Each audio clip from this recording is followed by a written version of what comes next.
Melbourne, the cultural capital of Australia and a beating heartland of culture and history for our First Nations.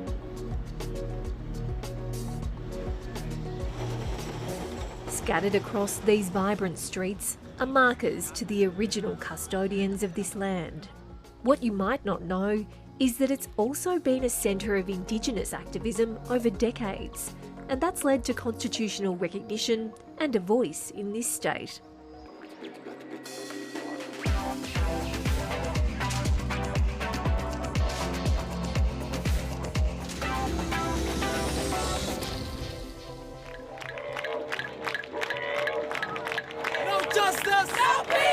For more than 100 years, Aboriginal Victorians have led the fight for a better future for Indigenous people.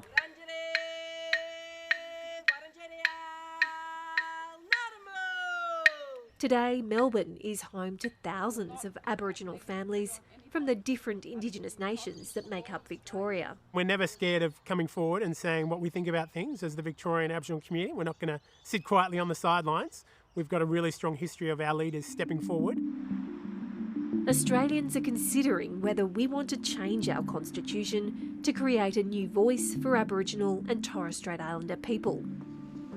Here in Victoria, Aboriginal people have been recognised in this state's constitution for almost 20 years, and the landmark First Peoples Assembly operates like a voice. I always think it's funny when people are talking about the voice and having these concerns about what it might lead to and what could happen, and I know we've had a voice here in Victoria since 2019. We've had a democratically elected group who are providing advice directly to the government, and it works. It's not something to worry about. The Assembly is embedded in legislation, but it does have its own constitution, and it's obligated to bring Aboriginal leaders together from all different walks of life. And Aboriginal Victorians can cast their votes in special elections to choose its members. It is a privilege to be here today on the lands of the Wurundjeri peoples. Gunditjmara man Ruben Berg is one of the co-chairs. We've got huge ranges of diversity amongst our members of our Assembly, and they're the ones that our people have chosen. It's a democratically elected process to make sure that what people want is the people who are representing them there. And when I think about this idea of an elite class, like that's something that belongs to the colonisers, where they've had generations of people born into wealth. That doesn't exist within our community. Everybody who's a leader today has struggled and strived to get to that place. Top of the Assembly's priority list is a significant and complicated piece of work to begin negotiations with the state on what could be Australia's first treaty. About 8 years ago, the Victorian government started talks with Aboriginal Victorians about what a treaty might look like here. So there was a pretty urgent need for Kooris to decide how best to represent themselves. So who gets a seat at the table? How do you arrive at a unified consensus? Is every clan and nation fairly represented? These are some of the questions that are central to the debate over a voice to Parliament. And there are some clues here in Victoria about how it might all work. There have been dissenting views on the Assembly structure. Some Indigenous people in Victoria, including Senator Lydia Thorpe, want more language groups represented and have criticised the process as ineffectual. That's what the voice is about. Gunditjmara leader Auntie Jill Gallagher was Australia's first treaty commissioner and says the Assembly has to represent the common concerns of Aboriginal people. We have 65,000 Aboriginal people in Victoria. Can you imagine trying to get a decision, 65,000 people sitting around a table, a big table? It doesn't work like that. We're talking about issues that affect all Aboriginal people in this country today, you know, whether it be housing, employment, education, and the list goes on. There are 32 seats in the Assembly. Most of those are open seats for regions across Victoria, and the rest are reserved for different traditional owner groups. The Assembly is already giving some non-binding advice to the Victorian government. It's a good example of the progress that can be made when First Peoples are put in the driver's seat, when solutions are crafted by First Peoples for First Peoples. It's no easy task to put your hand up to be a representative of your mob, because while Indigenous nations and clans share common concerns and histories, they retain distinct and special identities of their own. When you look at prehistory, when you look at before colonisation started, we never had a national tribe or a statewide tribe. In a modern world, what mechanism can talk to governments? So we had to have a statewide mechanism, but at the same token, not disempowering clan-based decision-making. Auntie Jill is excited by the progress she's seeing here in Victoria. Do you think people who are unsure about the voice could look to Victoria to see how it's already working down here? I think it'd be amazing if they looked at what's happened in Victoria. Yes, it's working. No one's rents have gone up. No one's lost their land. And nor is that ever going to happen. The Assembly is still working out what will be negotiated with the state. While it looks like Victoria will be the first Australian state to sign an historic treaty, Queensland, New South Wales, South Australia, the Northern Territory and Tasmania have committed to starting talks with First Peoples. For me personally, it was as much about the fact that generations of our people have had to struggle to have their voice heard, struggle to get better outcomes, and I don't want our next generations to have to struggle.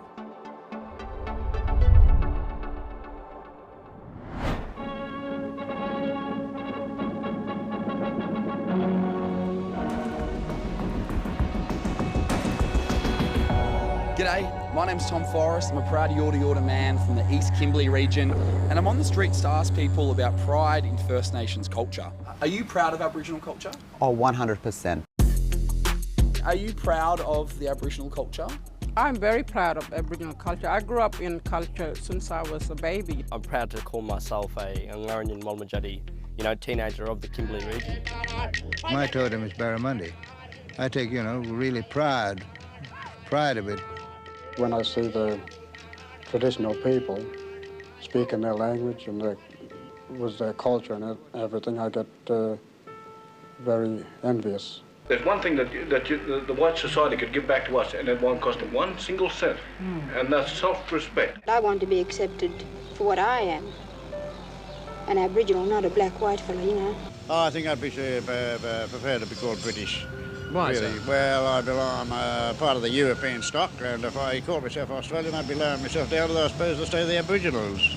Let's say goodbye to you, and I think it's time that we said here that we're tired of saying we can't change things because we have no power, we have no strength. Our power and strength is that we're black and that we're here together. I'm just the same as a white girl. I can do things like work girls, I'm not casted away. I can go into a hall and everybody looks at you and say, oh, she's just the same as a white girl. Just because you're different coloured skin doesn't mean nothing, The perseverance of our old people and, fighting through hardships, land rights, political rights, and to still retain a lot of our culture that makes me proud. I think it's pretty good, considering all the things that's happened. It's quite a privilege and honour to be Aboriginal. It's the oldest living culture in the world, so yeah, it's good to be a part of that. Do you think Australia is proud of First Nations culture? I think overall there is a sense of pride. However, there is pockets of, of people across the country who may not be. And that's probably because of their lack of understanding of what Aboriginal culture actually is. No, I don't think so. You'd think after 233 years that, they would have something to be proud of. Well, you think about Adam Goods and high achieving or just achieving, Aboriginal people.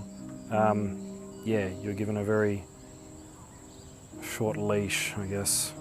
I think they are, but they need to learn more about, in-depth about Aboriginal culture. We do have Aboriginal studies at school, but it's only limited to year 9 and 10, and I'd like it right through the grades. What do you think that the white community has to learn from the Aboriginal people? That there is a way which is not a way which includes materialism, and that the white society need to treat each other with more love and understanding before they're in a place to teach Aborigines. Well, you're the same as a white person, a white girl. You're very, very white tonight, as white as you can possibly be. Naturally, yeah, the dress, but not the colour. Is that so important to be white? Yeah, no, I don't want to be white. I want to stay my own colour. I'm proud of being Aboriginal.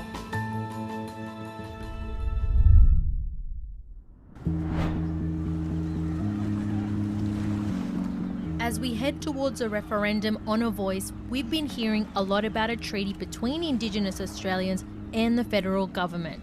But that's not what we're voting on, and it might never happen at a federal level here in Australia. Or it might. We wanted to know, if you do negotiate a treaty, how does it actually work?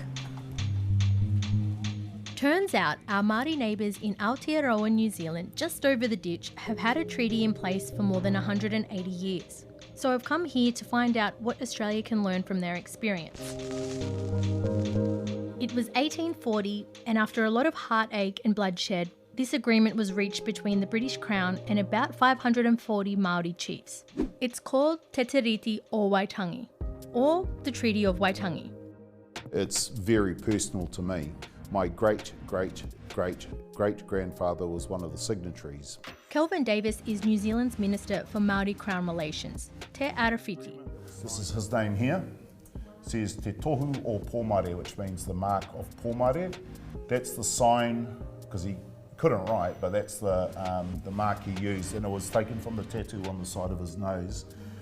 And underneath it says the name of my hapu, which means our sub-tribe, and that is Ngāti Manu. The treaty is intended to bring together two sovereign nations, two different legal systems. There are two versions of the Treaty of Waitangi, one in English and one in Te Reo Māori. The Te Reo version, signed by the Māori chiefs, says that they give the Queen government over their land, which included an obligation to protect Māori interests. Māori people never agreed to hand over sovereignty, but either way, the Brits didn't seem to take any of it too seriously. In the Māori text, it talks about this idea of kāwanatanga, so this function of government. The treaty also guarantees to Māori that their authority is going to be retained. The Crown didn't really recognise that authority was to be shared. Treaty expert Dr. Carwyn Jones is the lead academic at Te Wānanga Orokawa, a Māori university with more than 7,000 enrolled students. For most of our history, the treaty hasn't been well honoured by the Crown. It sets up this idea of a shared authority, but that shared authority has not been well implemented. The ink hadn't even dried on the treaty in 1840, and the government of the time just almost ignored what it said. By the 1970s, years of anger over the loss of land and culture gave birth to a protest movement and a powerful Māori cultural renaissance.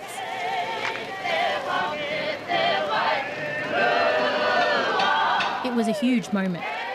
A renaissance. People realised our language was dying. Through the hard work of a lot of people who were labelled protesters and agitators, we started to see positive change for Māori. What do we want? Justice! When do we want it? Now! Māori started to say, the treaty is a fraud, the treaty is a fraud. And I remember people going, oh, that's terrible. How dare they say that about our lovely treaty? It's this wonderful document that brought us together.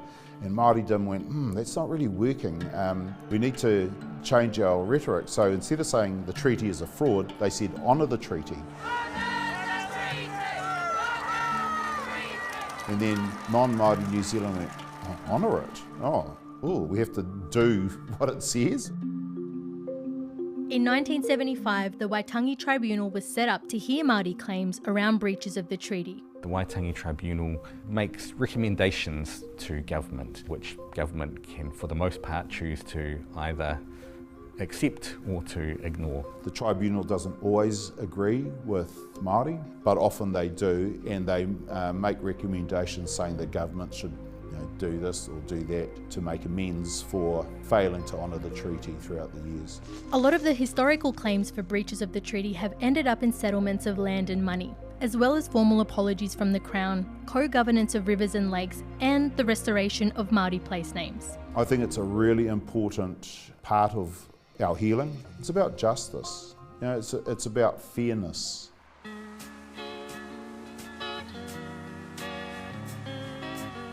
Despite this progress, many Māori people say there's still work to be done. Today, at the Papakura Marae in Auckland, we've been given permission to film the Waitangi Tribunal in action. And that's where I meet lawyer and disability advocate Dr. Huhana Hiki. By the time they reach the age of 40, 69% of Māori have a disability, and most of that comes from poverty, living low-wage jobs where the labouring work wears your body out earlier, all that sort of thing. So 69%, higher than any other demographic in the country. It became a real disparity issue for our people, and that's why we came forward. I now call the first witness for Y2619. Takuta Huhana Hiki. Huhana is a key witness in a health services inquiry that has been running for almost a decade.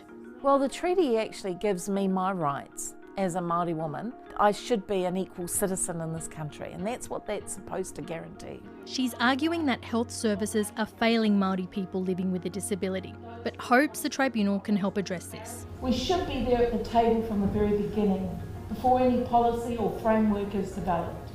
Only then can we truly address the issues that whānau haua Māori disabled face. Come to us and we will tell you what needs to be done.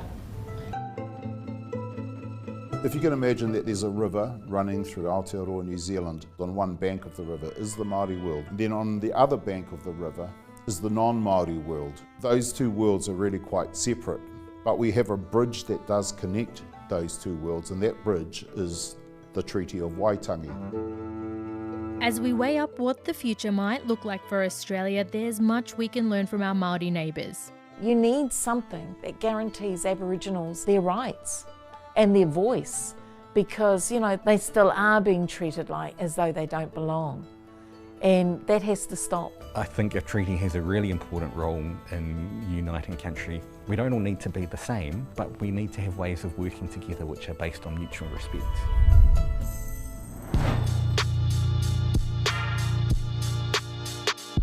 Every eligible Australian gets a vote. We're all going to be asked the same question. But do we understand what voting yes or no means? Do we understand how it will change our constitution and how it might change our future? We are being asked as Australians to walk just a few short steps, to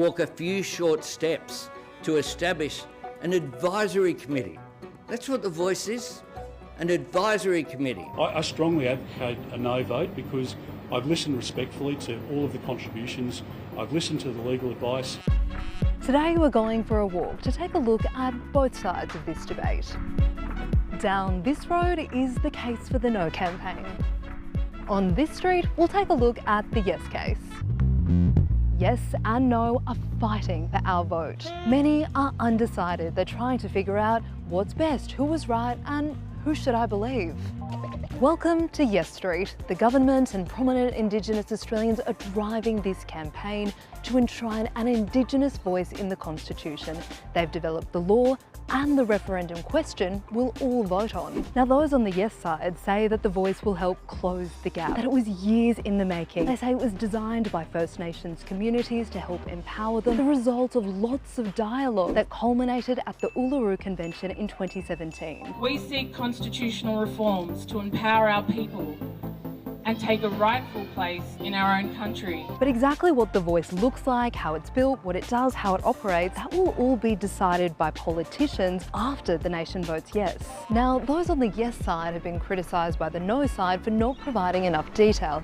But let's take a look at how campaigners think the voice might work. They say it will be a committee of Indigenous peoples who give advice to the Parliament on issues that affect their community. They believe it should have First Nations representatives from every state or territory, including representatives from regional and remote areas, be gender balanced and include youth. And it will have no veto power over the Parliament. I will ask the Voice to consider 4 main priority areas: health, education, jobs and housing. But not everyone is convinced. This is No Street. This is the position of Opposition Leader Peter Dutton, the Nationals Party, including Senator Jacinta Nampijinpa-Price. No matter what the government, the advocates and the activists say about what the Voice will or won't do, the fact is they don't know. In this booklet from the Electoral Commission, official campaigners outline 10 reasons why you shouldn't vote for the Voice. Here's a few of them. They claim it's risky and could lead to delays in government and possible legal challenges, that it'll be divisive and give Indigenous Australians a political advantage, and it's permanent. There's no trial period and it's still not clear how some parts will operate. There are some Indigenous Australians who don't back the voice. What are their reasons? We are saying no to the referendum and no to the voice. There are some who describe themselves as a progressive no vote. They want treaties and truth-telling before an enshrined voice. Others don't want constitutional recognition at all. Others say Indigenous Australians should be represented by their MPs like all other citizens. There's also distrust of the government because of past policies, and some just question whether this will bring about real change. Many are still undecided. Indigenous Australians only make up 4% of the population. It's the vote of the other 96% that will decide their future. Hi, I'm Dan Borsch and I'm checking the pulse of the campaign and the debate as we head towards referendum day. Joining me today is distinguished Professor Larissa Behrendt, AO, who's from the Jumbana Institute at the University of Technology, Sydney, and who's also my colleague here at the ABC and hosts Speaking Out. Larissa, thanks for joining me. Great to be here, Dan. This debate is confusing many. We've had in this week a senior elder saying he'll vote no, saying it's not the right approach. Then John Howard's former Chief of Staff and former Liberal Party Federal Director Tony Nutt dismissed the quote straw man and the scarecrows of the no campaign, adding it's practical and constitutionally safe. Do you see people grappling with this? Absolutely, and I guess we can add to that we also saw Cathy Freeman come out this week with a strong support for the Yes campaign. And you know what you can see within the First Nations community across the country, I think are people grappling with a slightly different question, which is from a genuine desire to want to do something that will improve the lives of our people. The question is, what is that? And is this the thing that will do it? At the heart, I genuinely see people in our community wondering whether this will be good for them, their families, their community. And that seems to be the struggle that we're seeing when we talk to First Nations people. One of the complexities here has got to be that for more than 200 years, the laws of Australia have been about blending us all together. What we're grappling with now, though, is using the law, which is the area that you were in, to identify the distinctness and to use the power of structures that are in place to create meaningful change, particularly for those who need it. Is that where one of the challenges is here? I think it is, because at the heart of it, it is about how people see the Australian legal system. So I think when people are making the comment that, you know, we need a system for all, they're often writing out a very distinctive First Nations experience, which is that the law hasn't always treated people equally. And you can see that by the overrepresentation in the criminal justice system. You can see that in overrepresentation of victims of First Nations people as victims of crime, overrepresentation in the child protection area as well. These are all places that reflect the fact that it is a lived First Nations experience, that the law isn't equal in the way it operates for everyone. Well, from your background in law, are you confident that if the referendum passes, this is the kind of change that will shift the paradigm for First Nations people doing it tough? Look, I think that is a complex question, because there is the psychological impact of the change, the fact that people voted yes. And I say that looking back at the Mabo decision. You can make an argument that, you know, native title wasn't what people expected, but also that actually what was delivered in Mabo has made a huge impact for everyone who's been able to get some form of native title or reclaim some recognised right over their lands and seas. But at the same time, the other thing that the Mabo case did was it overturned the doctrine of terra nullius. It's a purely symbolic thing, but it was not symbolic for any First Nations person who was absolutely offended by the idea that there was a part of our legal system that said that we are invisible. So the symbolism is important. In terms of the practicalities, I think that's going to be very interesting. If we see a yes vote, it's really going to be incumbent on those who have promised and have had faith that this is going to lead to change. They've made some big assertions about what a voice will lead to. It's going to be up for them to deliver, to bring the rest of the community with them. On the other hand, if we see a no vote, it's going to be incumbent on all of those people who've said this isn't enough, that we need more, to deliver that. You also must be grappling with this challenge of being a professor of law and understanding the complexity of legal structures, also being a storyteller and a broadcaster here at the ABC. How do you think we're viewing the way that the media is navigating all of this? Look, I think there's an extra layer for those of us who have media roles through this and are First Nations. We're often really confined by the editorial policies of the places that we work in a way that doesn't always recognise or appreciate the complexities of the relationships that we have across the communities. And I think that's the other thing when you ask about, you know, what does it mean once we get the result? I think there's going to be a lot of healing to do as well, no matter what the vote is. What does Australia look like the day after the referendum? You know, obviously the answer to that question is very much going to depend on the result. If we see a yes, you know, I think there is a chance for the hope of a new conversation and a new pathway forward. You'll have recognition in the Constitution and a promise of a new body.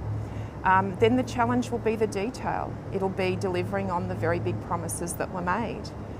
That's a very hopeful place to be.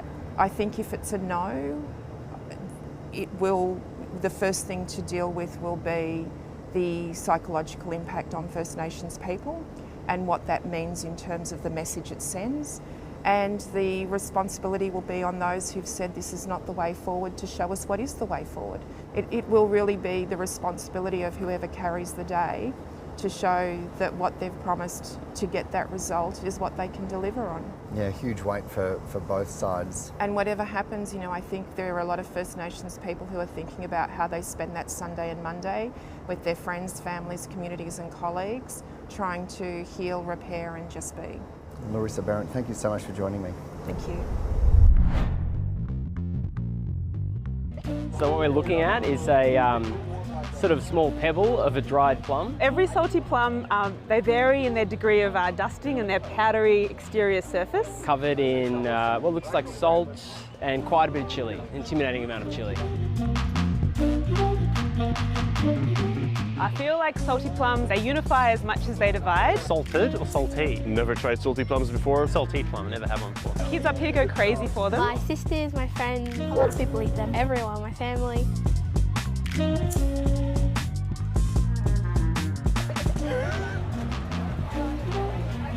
Oh, it's kind of hard in the middle.